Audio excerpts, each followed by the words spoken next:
What you're about to hear may shock you. The following information is never found in the marketing of high-ticket sales, but will be learned through reality. If you'd rather not hear the truth, leave now or forever hold your peace. Did I mention? I'm speaking from a different dimension. Episode 4 of the High Ticket Snails Podcast. With me, Charlie Free, and my co-host, as always, Gary Garland. Gary, how are you, my friend? I'm doing great, man. It's great to see the amount of growth, Charlie, we've seen over the last 4 weeks, right? Yes. Like the way that we're seeing consistent 400% growth, insane. So you know what? If you're watching this right now, just like Charlie and I do every week, right? Make sure you follow, like, and share this with all your friends so they can see the realities of high ticket sales. The other thing is, we need you all to drop a comment on YouTube, send us an email on talk@highticketsales.com that has a question we can answer next week, because we want to answer some questions next week. So make sure you send those out. We know you're watching. Send that out. Charlie, are you ready for another banger this week? Because it's going to be a good one. Yeah, when you was talking about growth, I'm like, there's growth and then there's Viagra. And it feels a little bit... Well, let's say this. Compression was always there. So this has been compressed. It's compressed. So there's more of an explosion coming off. It's not like we're going fully cold. There's obviously a lot of people that come to the classes. There's a lot of people that know us. There's a lot of people interested in wanting to hear this anyway. So to continue to do it is great. And yeah, I definitely feel like the number one thing that's also coming out of this seems to be it's an extension of what happens to come up in class, but I can't really go into the details and give it to you in a class setting because I'm not there to do that. I'm there to help you specifically as an individual in a group dynamic, etc., etc. So me and Gary talking about the stories, talking about the experiences. I think the number one thing is that we just keep talking, keep listening, keep engaging. There's some exciting things to come. I'm going to mention it as we go through, of course. But Gary, for you first, any main stories for you this week, my friend? I don't have any stories. I know we chatted a little bit about what we're going to talk about today in the main topic, and you know, I think it's your turn to give the story, and then we'll kind of roll in or roll out, one of the two. Yeah. So the subject, what do we look for? You was talking about basically an ideal candidate, right? Yeah, Charlie, I think it's going to be good. I think there's so many people that have been watching the other podcasts and learning. They want to understand, I think, giving them a context of what you've seen. You have hired people before. I've hired people before, right? You've hired a lot in the high ticket space. I've been on those group interviews. You've been in group interviews. You've been in one-on-one interviews. Like, how do you set yourself apart? What do you look for in a candidate? What does the typical high ticket salesperson look like? Right? Yeah, there is, interestingly, none of your skills in sales matter more than what has to happen for people to be interested in your skills. So if you are really skilled in sales, if you can dial people and you'd be like, I've been sent by God, how's it going? And you can generate conversations and you're really skilled, it doesn't guarantee you a position if you fail litmus tests. So litmus tests are small things that are often overlooked. Do you make it easy for the recruiter to work with you? Some people make it impossible. They have multiple names. They don't have pictures. They don't follow instructions. There's all of these basic attention to detail characteristics. So anyone that's got attention to details and they show up sharp clean, they engage, they're there, they're punctual. Not only just me, Amy. Amy was recruiting recently. And in all due respect, she's dealing with people that have multiple names. So she's like, what's your name? That experience for someone has already told them, I can't work with you. Other people that were not attending, like they didn't attend the meeting that it had booked. So you could be pretty decent at sales. But what really I'm looking for, and I think most people at their core are looking for, if you're not great at recruiting, you're probably not looking for this. You're probably narrow-minded to what can you do on paper, and you miss. It's like, it's a little bit like a car, Gary, that doesn't have traction. Yeah, you've got all the horsepower, but you're on ice. Yes, it doesn't matter. There has to be transfer of the skill. You need traction, and that's, are you competent online? Do you have good internet? Have you got camera awareness? Do you show up with good energy? Are you a good vibe? Do you make my life easy? Does it make me feel like it was a pleasure to speak to you? Those things matter first, and then the skill comes in. That's what I would say as an initial point. No, I completely agree. I mean, my biggest pet peeve when people show up to interviews is they're not there and being present. I'm a little story and backstory, right? When I started in the space, I was a dude that's coming out of a corporate world, right? You go to an interview, you show up in a tie, button down, like you dress to the hill, right? You don't do that in high ticket sales, right? When you show up to those group interviews, you dress just like me or you are right now today. Most of the time they want to see that human element of just natural, just raw person, right? The person, like you said, that just makes that natural conversation. And me, I'm just sitting there like I woke up and realized one day, I'm like, what the hell am I putting this shit on for? Nobody has it on. The dude that got the damn job wore his hat backwards. I'm like, what the fuck? Yeah. Because everybody is different. And when it comes to those ownerships, their egos, what they're looking for, who's going to fill that position correctly for them. And like you said, none of that matters on their sales ability, because most of these guys that hire you, they don't check how you can sell before they hire you. They figure that out after the fact, right? What's the main question, Charlie, that people ask in a group interview at the end of the call before they let you go?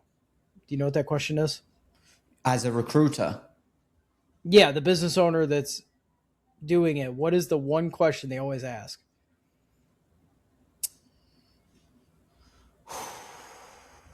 I would say, hey, why should we hire you? I don't think it's a great question, but I'd say that's my consensus. That's not a great question, but the main question that I've always been asked, who on this call would you hire?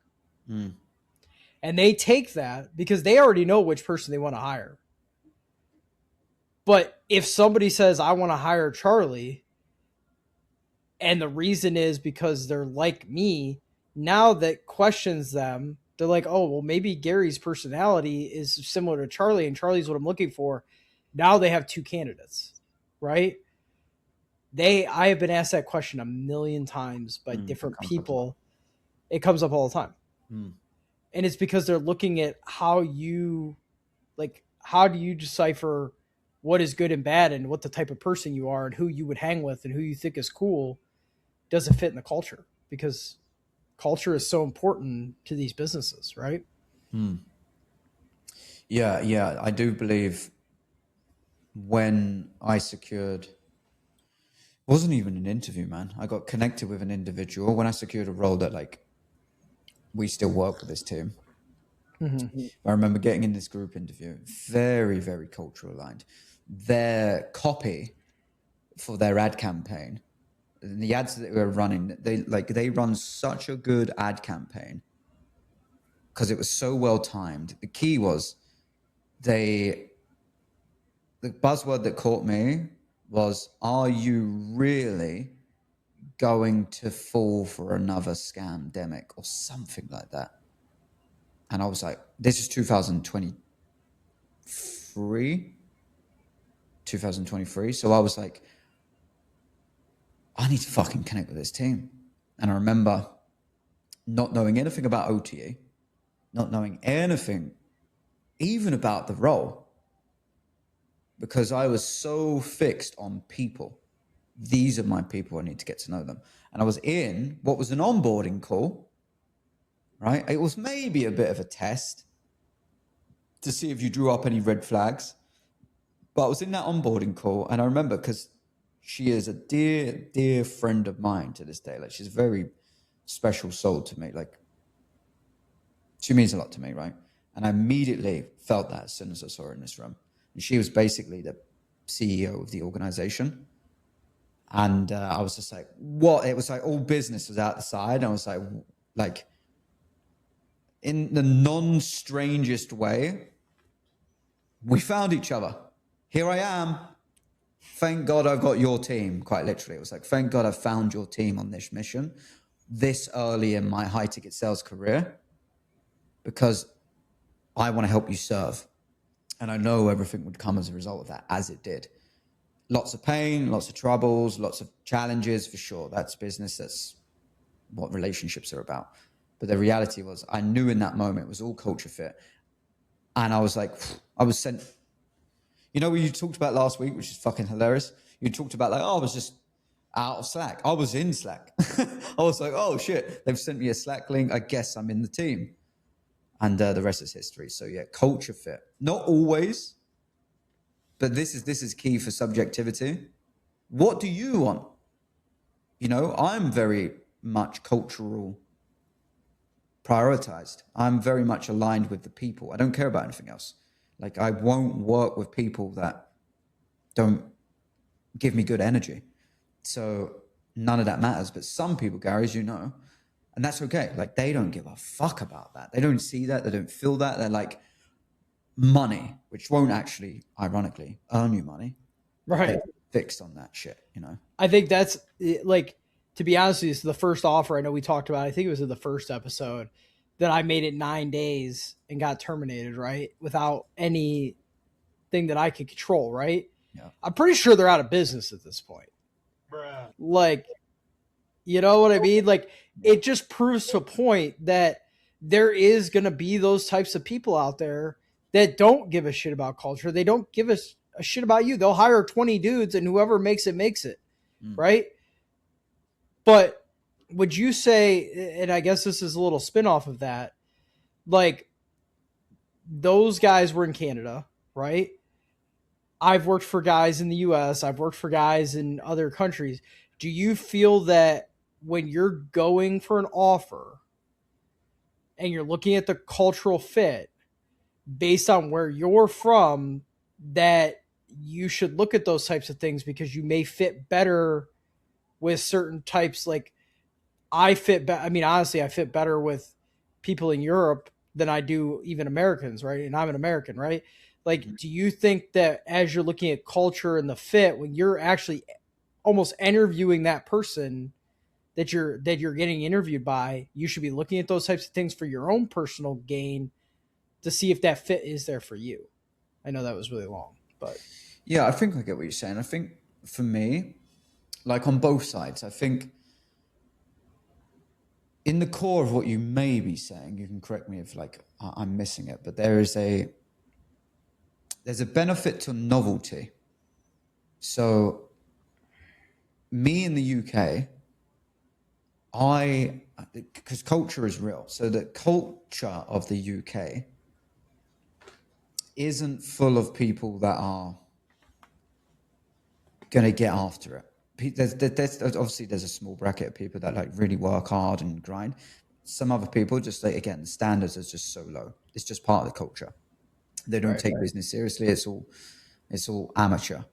So and I'm not saying that's completely the whole of the UK, but I associate a lot of the UK with that. So when I find a US team, and there is a different culture to that, because I do find that the US has a different market. There's more like, you know, land of opportunity. There's all this kind of stuff.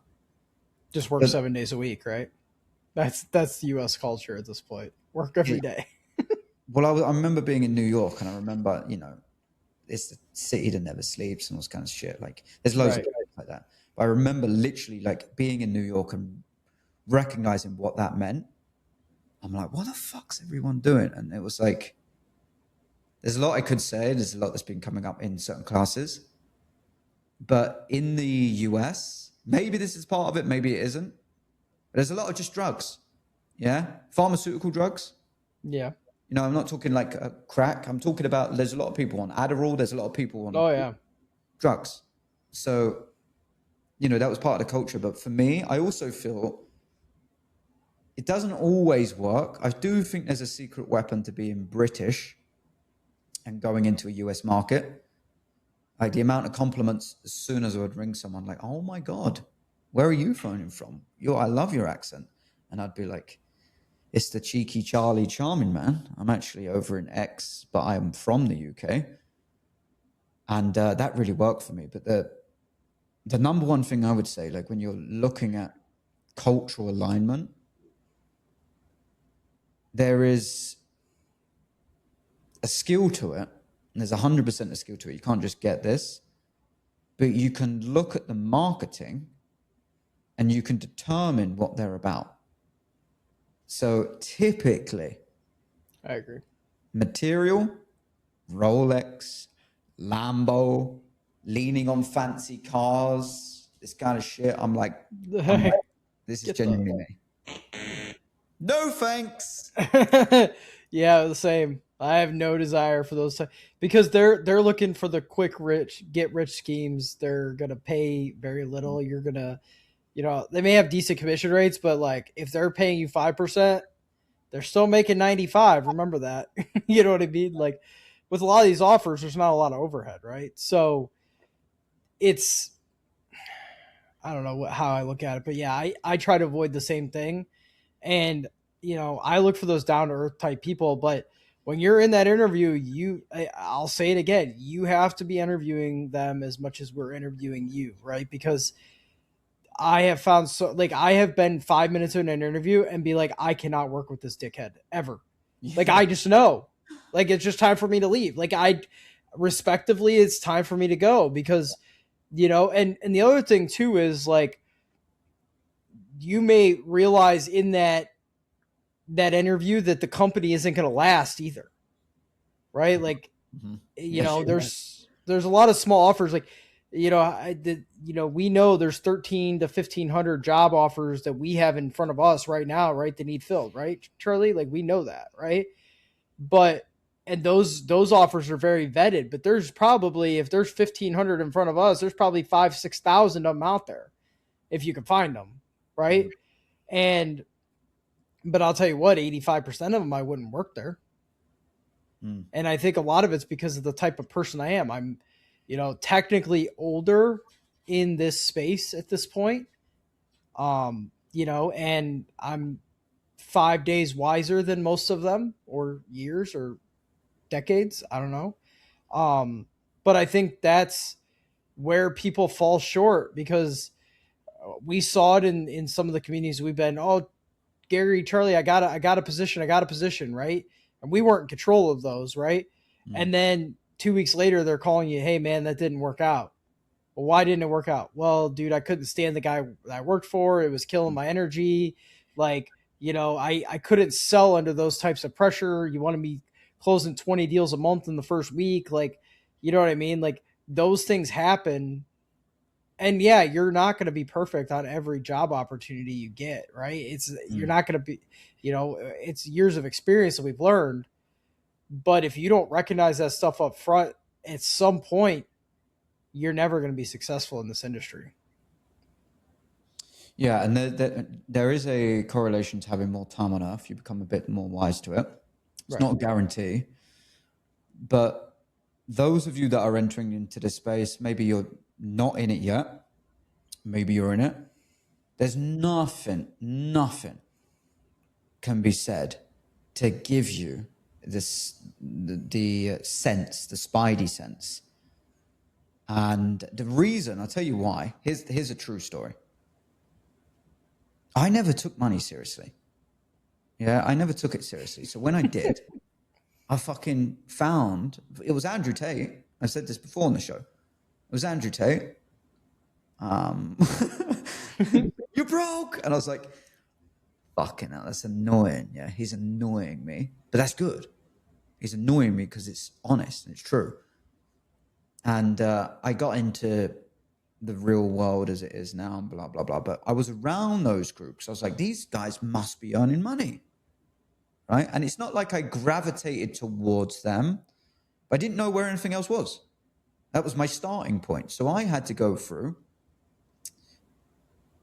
I'd say 7 months. 7 months being around people. You have to learn through experience. You can't learn through information. That's the difference between wisdom and knowledge. Yeah? Wisdom is doing it. Knowledge is, we'll tell you it all day, but it doesn't matter. So, like, keep your right hand up. Keep your right hand up doesn't change the fact if you've never trained and drilled your muscle memory, you're going to get punched in the face. So, I'm still to this day drilling that. It takes so much experience to drill the sense that you get, but this is what becomes more fun. If you can last, the rules of success, stay focused, don't quit. So you got to know it will get better because that's how God works. That's how the laws work. So if you can go into it knowing it's going to be quite abrasive, knowing that you have to go through those mistakes, you will get there.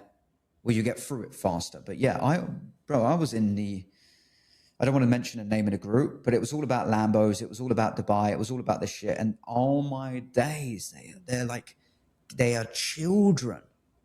Were you beating your head against the wall every day then? Well, I was keeping it together for the family. Yeah. So like internally, I was raging.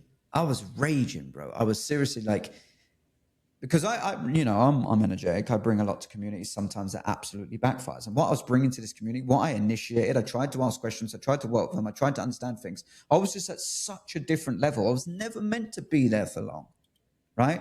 So I left, but I left with a bang, to put it bluntly. I was in one group. And what it taught me was, like, no matter, I was 29, bro. I was actually maybe 30, whatever it was, 30. And you have to go through the pain.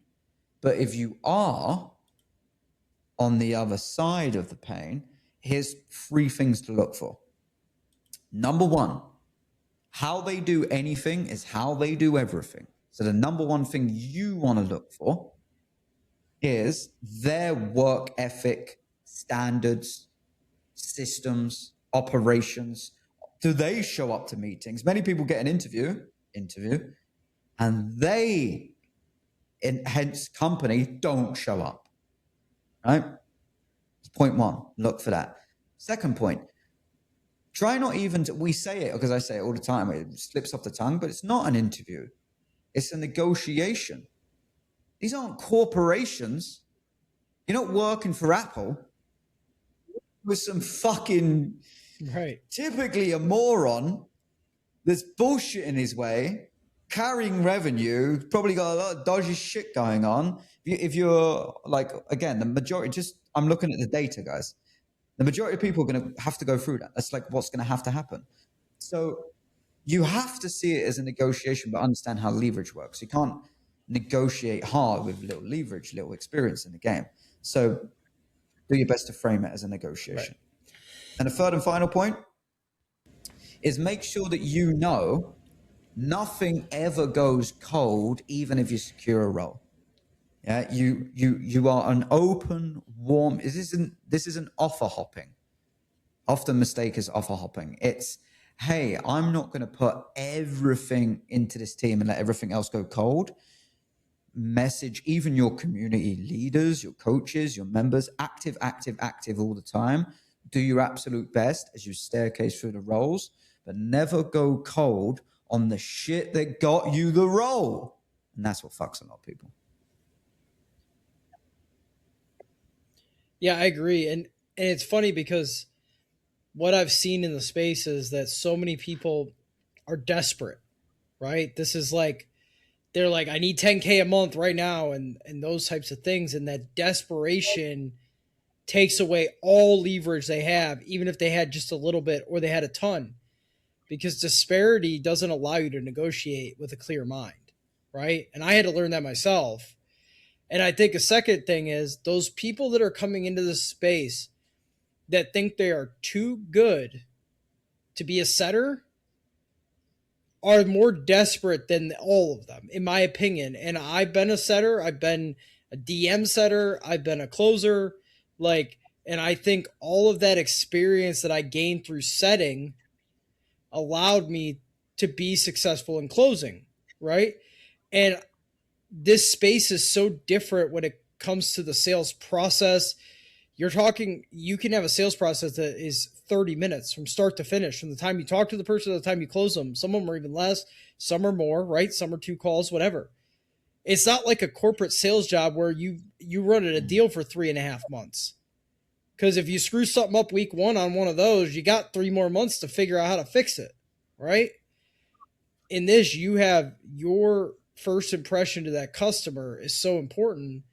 And I know I'm a little bit off track here, and that's why I'm going back to it, is like being a setter and making $2,000 to $3,000 a month or more in the beginning will get rid of that desperation, right? Because when you have tangible money coming in, you feel that much less desperate. And then as you grow it, there's always going to be that roller coaster ups and downs. But as you grow it and you move into that closing role, and then there's your 10K, there's your 12K a month or more. We've all went through it one way, shape, or form, right, Charlie? Yeah, the key, I think that boils down to is the desperation. The desperation, which is a vibration. If you're desperate, not only if you just look outside of sales, again, this is way bigger than sales. If you're desperate, you'll rob your fucking mum.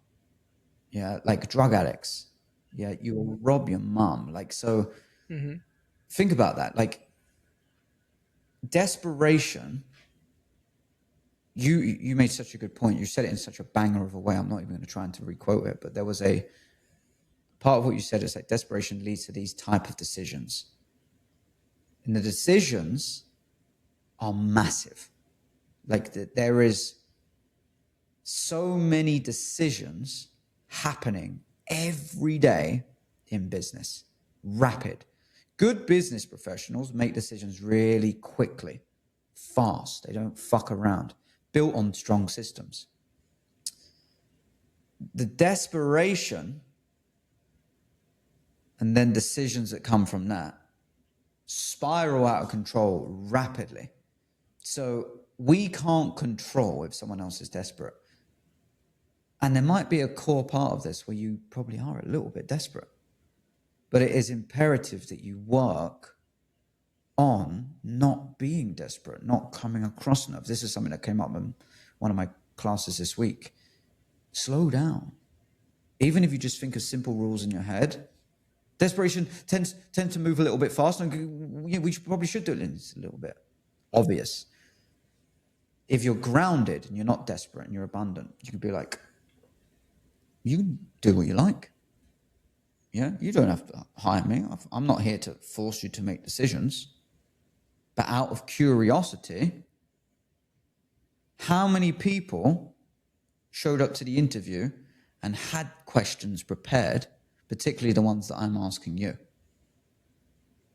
And just equally level the playing field if you're in an interview scenario, since we're like contextualized on that. Level the playing field. Because again, the frame is killing a lot of people. Interview, and you kind of sit there, and you, like you said, like the shirt, like you sat there, like interview, big corporation. These are people, the internet, the high ticket sales industry. These are people, even the best people, absolutely figuring it out, and you would not believe how much so. It is ridiculous. And if you don't understand that, you'll get abused by the desperation. So if you can do anything, and obviously there's like saying it and then actually embodying it, but practice practice it. I can't say it on this podcast. This is why it's important you develop relationships with us. There's an important reason as to why people invest into things, be around it for a longer period of time. But if you can do anything, you said tangibly, money, if you can do anything, just think about the simplicity of truly what it is that you want. It's to earn money online, right? And where your desperation is will never get you there. And all ego aside and all labeling and all this glorification of being a closer aside, what provides me the best pathway to actually earn? And I'm not going to say it on this podcast because it wouldn't be fair to everyone that's also in classes paying for it. But there's a reality of you can ask two main questions that can determine the real pathway of the not on track earnings, on target earnings, the actual earnings. But if you do email me at talk@highticketsnails.com, I'll tell you what those two questions are. How about that?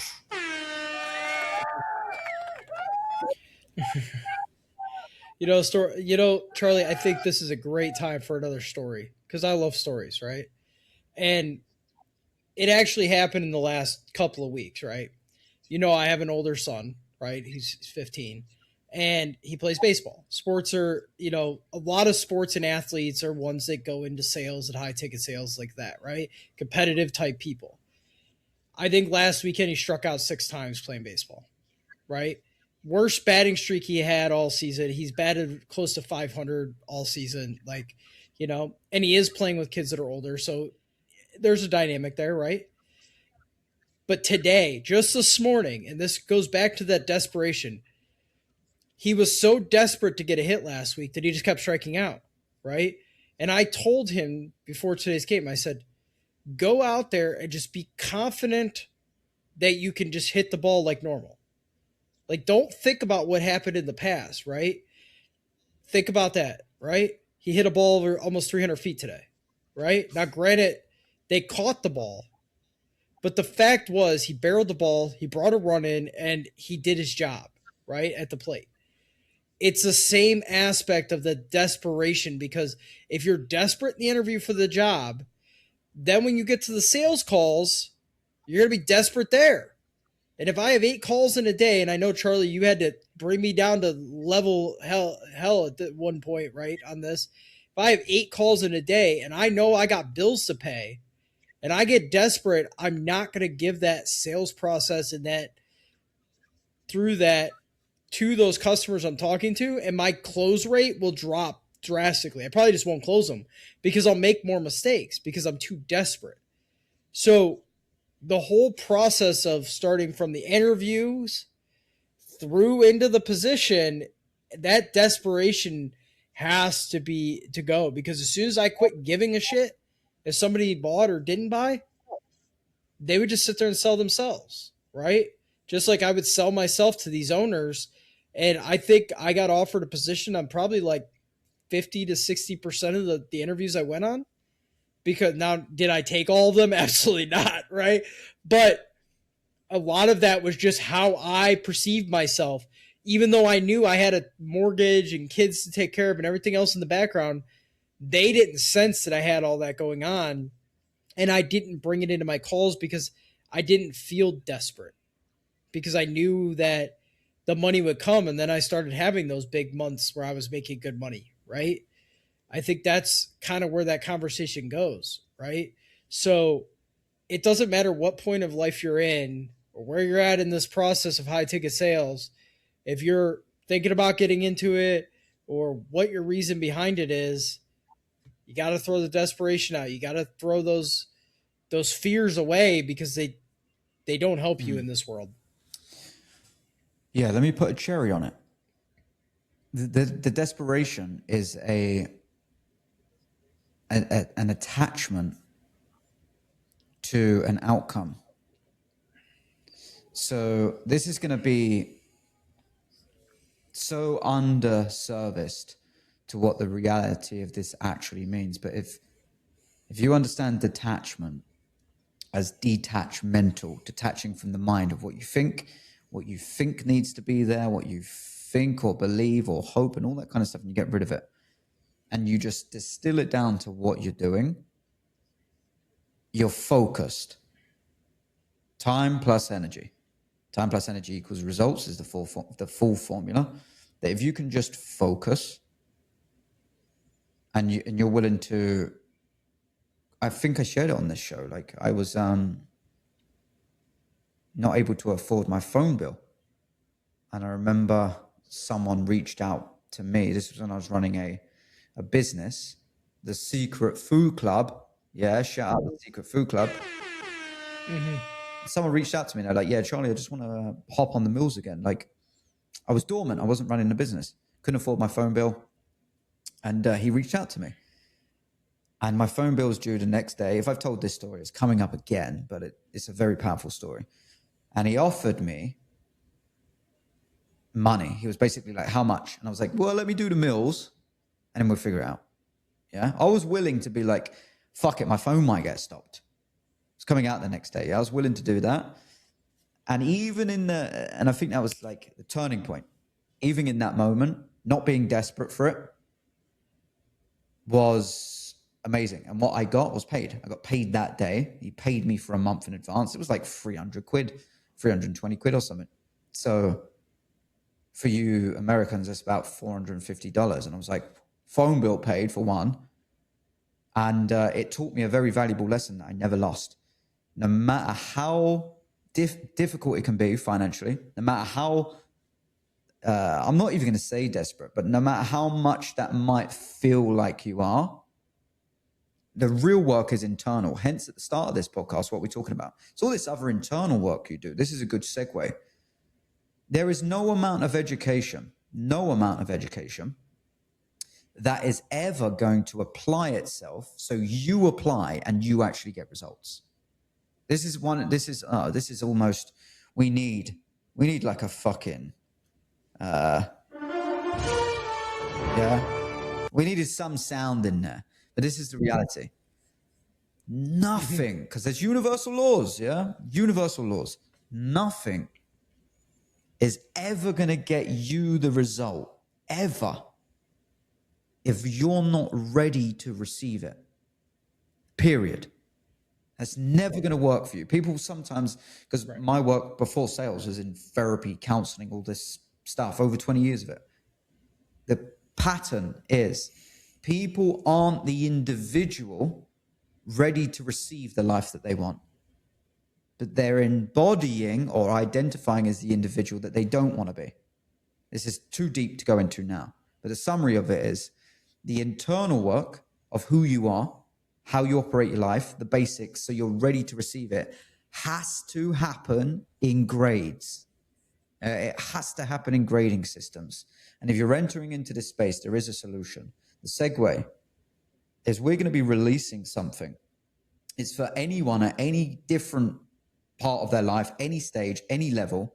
But if you're the best, you're still going to go through the same process, just faster, as someone that hasn't even got the ability to use a computer. And that's fine. If you truly want success, you have to have a personalized, successful, flexible path to get there. If success is to earn money online, let's keep it simple. High ticket sales, it's about high ticket sales, right? If you want to earn money in this industry, it's not your sales ability.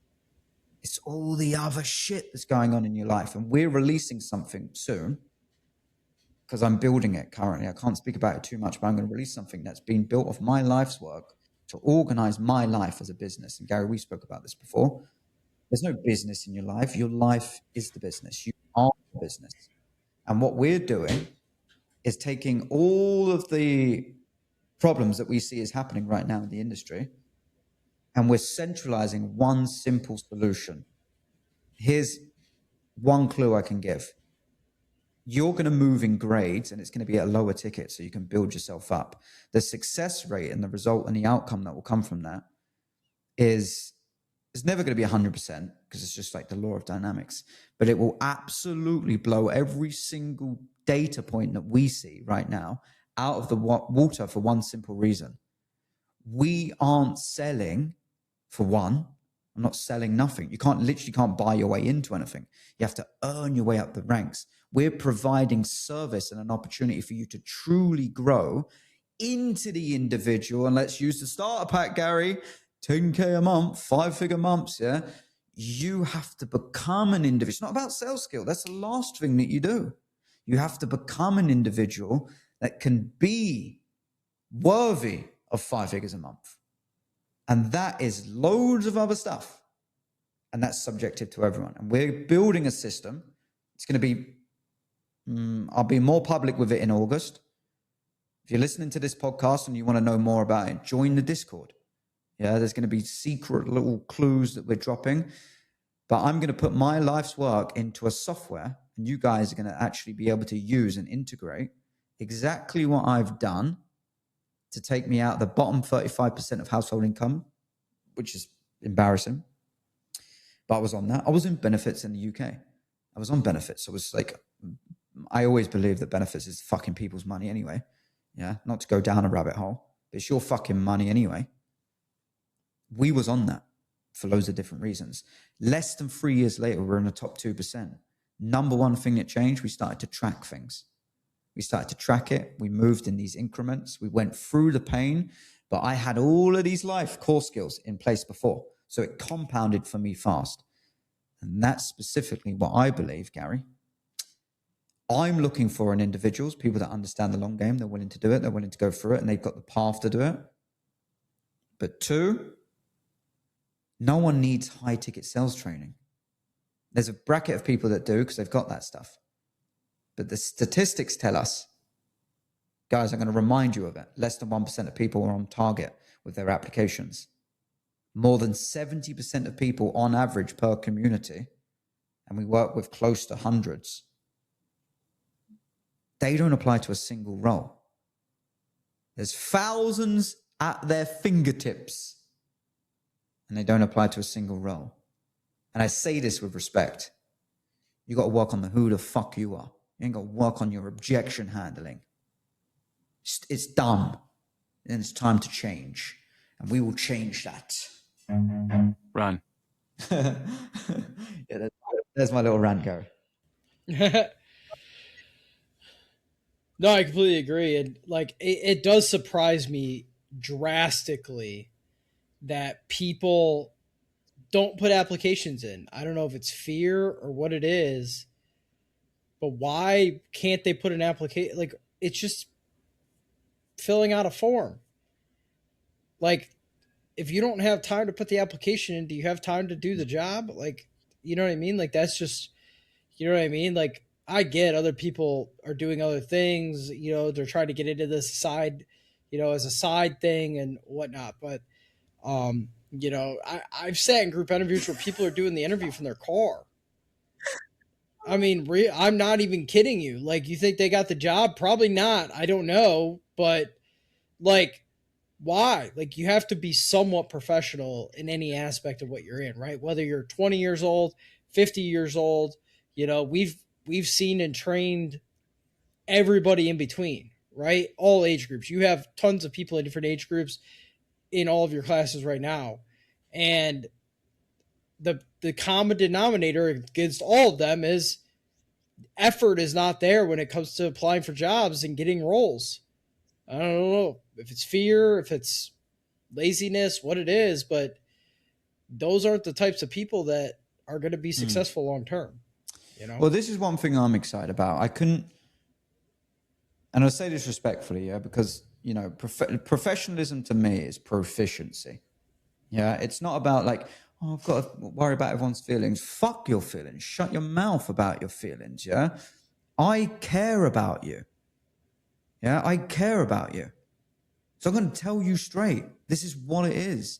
The reason you're in this situation is because you're being allowed to get away with it. Yeah, I truly care about you enough to push you until you either fucking run away. If you've seen the film Whiplash, is a good example of this, right? Like I'm that guy. Yeah, I'll throw a fucking chair at your head. Yeah, not literally, but like I will push you to the extremes if you tell me you want greatness. If you don't, I won't. If you tell me you want greatness, I'll hold you to that fucking standard. something happened this week, Gary, and it just became so clear for me specifically. There was an individual, and there's a lot of contrarians, a new word I've picked up. They're contradicting themselves. People are so locked into the identity of, yeah, I'm going to say it for what it is, but like, I'm not going to name any names, but, you know, I've got ADHD, I've got this, there's time blindness was another one I've got. I can't set, like, people are literally, they tell me that they want these ABC goals, which are important for their family, for their life, for their health, they want that. And then on the other side of it, they literally can't quantify, they can't tell me. And I'm not even exaggerating you, Gary. I had to ask 16, 17 times repeatedly. It was like an intense class this week with one individual. And I was just like, tell me how many hours minimally you can dedicate. He couldn't tell me hours. It took me about 16 times asking the same question. And eventually I got through to him. Basically, objectively, that tells me his mind is so locked on all this other bullshit.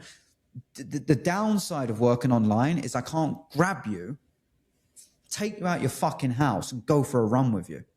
Yeah, stop thinking for a little bit. Do some push-ups. Shut the fuck up. Let's get some energy moving, and then we'll come back to it and watch the difference in our state. But so many individuals are stuck. Quite literally, think about corporate and what corporate lets you get away with. You could be brain dead. You can sit there all day and eat fucking donuts. You sit there all day, you get your paycheck, you clock in, you clock out, you're daydreaming about other things. That's great. In high ticket sales, in the online space, it's not like that. You have to actually have skills, which is beautiful. It's beautiful for everyone that went to university and started to get qualifications and credibilities, but no fucking skills. Where is the money moving? It's with skilled people.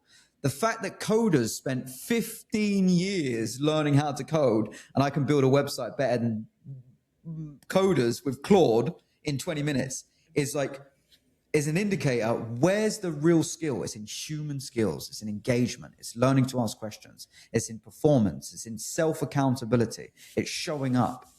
And people are just not used to it, Gary. There is a corporate world that's in the clues in the name, dead, corpse. Corporate is dead. They've become dead and passive. Yeah. So when they're actually told to do activity, they're not used to it. They've never been used to it. It's not in their neural pathways. But you can learn to get out of that, but you have to do it gradually. Most people are unfortunately investing into high-ticket products as low-ticket individuals, respectfully. So you have to climb your way up the ranks. If you want to float around for 2 years on a low-ticket product as you build up this other skills, and it takes you 2 years, great. But with a low-ticket model, you don't have to be like, oh, I've put everything on my credit card and this, and it's not working for me. And I say this because I dealt with suicide prevention. People kill themselves over that shit, Gary. Well, that and the fact that it puts that desperation on them again, because they need to make that money back, right? Like, if I spent $6,000 on a coaching program, I got an offer and got fired 10 days later, and now I'm not in the coaching program essentially anymore because they got me a job. I just lost $6,000. That is desperation at its finest, right? And like you said, there is people who have ultimately done things that, you know, are unspeakable, right? In this scenario, but holding the desperation back, being that person that is, I'm ready to go. You got to take care of your mind. You got to take care of your body. You know, I've obviously hurt my body for years being overweight, right? Like, I've lost a ton now, and I put my body and my mind first, and it helps in that sales process. Exercise, all those types of things. I know that's like a rant kind of, but all of these things go together to make you the best version of you. So when you walk into that interview, you are the best version of yourself. Yeah. And my mission, and you know, I'm passionate about this clearly, but my mission is brand, right? So I want there to be an association with, let's just say X for now, there is going to be an association with that, and the standards are pushed, and it's because there's order. It's like you don't, Gary, you must have done a job where you climb the ranks, like officially. You can't do certain things like you. Yeah, no, I have 100%. I was promoted 3 times in 2 years because of my job performance. Like I knew if I hit certain criteria, I would automatically get promoted. I didn't have to fight for it. You know what I mean? And it worked. I got more money, right? I just kept working more, but then that more work came with more responsibility. Like I'm thinking in my mind something like construction, right? So you get into construction, you're a laborer, right? It's a laborer. People are going to give you a hard time. There's a natural culture to a building site. You're going to do basic things. You're going to carry it. You're going to carry bags of fucking cement. You're going to be making it. You're going to be doing all that. But you're doing that to be protected from injury, to stop a business from being destroyed because you put someone on the tools that's not skilled enough yet. This online industry isn't enabling that environment. You can't build your way up. There's an element of it as climb the ranks in the space, but we're talking about investments. We're talking about entering into this space. We're talking about people are sold a package, like an investment. I don't know, like I was plastering before, for anyone that doesn't know, right? Plastering is a very fine art. It's a very interesting role in construction because you're up against time. There's so many other elements. It's not like carpentry where you can stop at any moment you want. The wood's not going to change. Plastering is like, whoa, it's live. There's such a fine art to that. So you don't just get plastering on day one. But it's like I'm selling people to be a plasterer where you might get 200 quid a day. That'd be about $300 a day if you're a good one. But you got no fucking skills for it yet. And then you don't have the environment to survive long enough. Yeah, you literally die. So you actually die and you don't get to earn the money.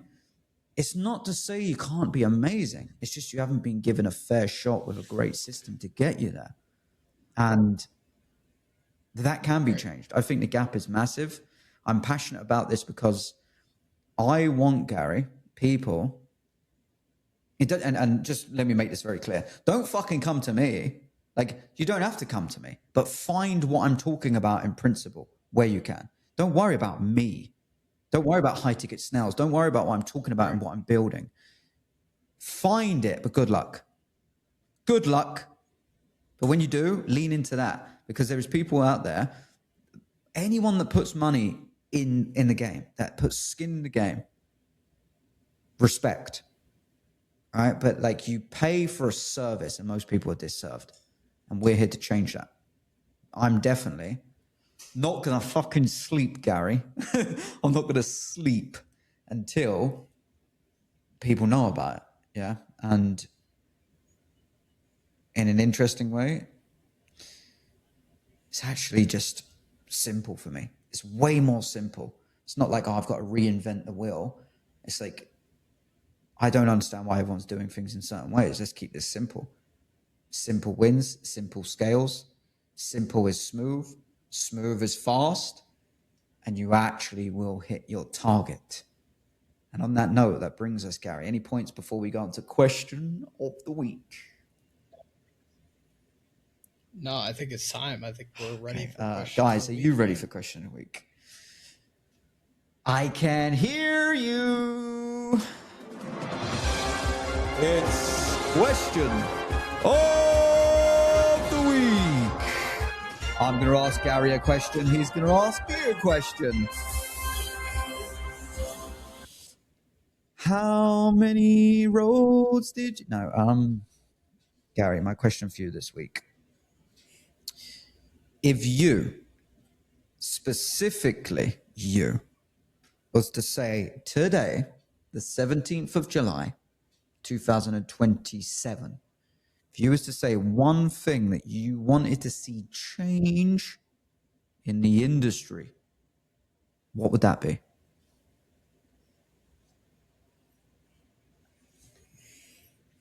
Process. I think that if I could change anything, I would change the process of how high ticket sales works in general. I've worked for large high ticket companies, I've worked for small ones, and every one of them have broken systems that when they bring somebody in, those people come into broken systems that don't work right, and 80% of them fail. If I could put proper system in place to help them be successful, you're going to have a lot more companies that are way more successful long term, and you're going to have way more people in the space. You know, this is a $1 billion industry, right? High ticket space is a $1 billion industry. It could easily be 2 to 5 billion very quickly if you just put some process in place. I can't even put to words. It makes me emotional, man. When you talk about process, yes, please. Listen, imagine an airport just being like, guys, just go wherever you want. Just figure it out. Like, imagine that. All right, Gary, what you got? All right. So today I'm gonna do it my question a little bit different than normal. Oh, yeah. I'm gonna give you a scenario, and I want you to tell me which one you would choose and why. All right. We've talked about the hiring process all day today. If I gave you two candidates right now, same age, different background, okay? One's been in high ticket sales for 2 years. The other one's been in for 6 months. The one that has been in for 6 months has done $250,000 in sales. The one that's been in for 2 years has done $1 million in sales. Okay. One of them has the drive to learn. Okay. The one that's been in for 6 months has drive to learn. The one that is already selling, that sold $1 million in 2 years, has a very large ego and just wants to come in and do their thing because they know everything. Which one are you choosing and why? Oh, I don't know how random my mind is, but like Rick Ashley just come into my mind. Yeah, like I don't know why that came into my mind, but it was like I knew where you were going. As soon as you started speaking, it's like I know where you're going with this question. Not just the individual I would go for is the person that's willing to learn, ready to grow. But I have an example of where I've done this. So there was an individual that was, he had basically, you name it, mate. He's invested into it. Yeah, it was fucking insane. It was like this program had all these numbers, this. Guys, this is a real story. This is just me, but this is real. He had all these numbers, been in every training. By the way, that never works for me. Again, I don't care. You're like, oh, I was trained by, I'm like, I don't care. I don't give a fuck. Blah, blah, blah, blah, blah, blah. And what lost him the role immediately is the instruction on the application was in the subject line of the email, because I'd set up an automation for it. I'm elite in systems. The subject line had to be Charlie Free Sales Manager exact. Yeah. And this individual put your next best closer. And I was just like, fired. And then I interviewed him anyway, because there was a 3-phase interview, very short, 20-minute interviews. And I told him, I just said, bro, no, I didn't interview. No, I didn't. Tell a lie. I didn't, but I did speak to him. I told him why. I said no. And he was like, yeah, but blah, blah, blah, blah. And I said, bro, you're going to be a pain in my ass. I told him straight. I said, you're going to be a pain in my ass. I need people right now. You're not in the team, respectfully. You need to understand what I'm doing. My fucking balls are on the line. And Gary, you know what this was about. You was in the same team. My balls are on the line. I was there. I've got to recruit. I've got to prove a point because I've been running my mouth that their recruitment process wasn't great. I'm going to bring in people that are going to be great, and they're going to fit the culture, and you know, it's going to be sunshine and rainbows. And this guy just fucked it. And someone that didn't have any sales experience, I don't know if said individual, Gary still works there, but she, fucking great candidate, probably produced most revenue out of all the companies. She secured a base salary later on. She is. I actually, ironically, I talked to her yesterday, and she is still there to this day. She is still there. Yeah. And funny enough, she's been there for like a year now. Yeah. She still is cold calling and setting appointments and closing deals. Like, again, no experience, but yet she's still there growing and doing what she needs to do to make money, right? Like, so that's a great point. So don't sell yourself short because you don't have experience. Yeah. It doesn't mean you can't get it. Somebody's going to give you the opportunity. You got to run with it. And that's what in this individual did. So, yeah. And finally, learn the skill, guys, of how to frame and position that in the negotiation. Because I see through it. Some people don't, but you can help them see it clearer with long-term revenue gain, because ego closes typically leave soon. Next. It's like recruiting is hard. No one wants to recruit. People recruit because they have to. It's very rare that they recruit because we're growing exponentially. That's always smokescreen. It's like we can't hold staff is really the reality. 100%. That's a great point to close on. Gary, if you will, do the honors. Tell people where to find us, where to see us, where to connect with us, where the memes are. If you're watching this, we're on Discord. You can get that link on YouTube, Spotify, Amazon Music, basically anywhere you get your podcast, you can find us. Again, send us emails. We need those questions. Drop that comment. Follow the podcast so you can get notifications of when those questions are answered. But we need those questions.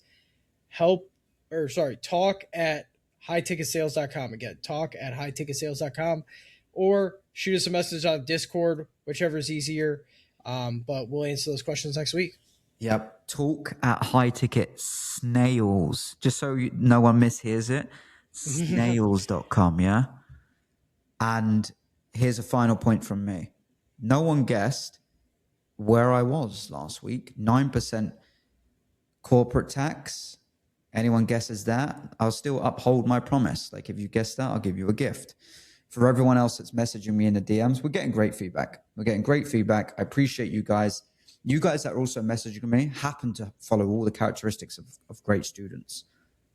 Keep doing what you're doing. We are here as a broadcasting service, and we'll be here every single week. These come out every single Monday. If you want to connect with us more, start in the Discord. Until then, ciao, ciao.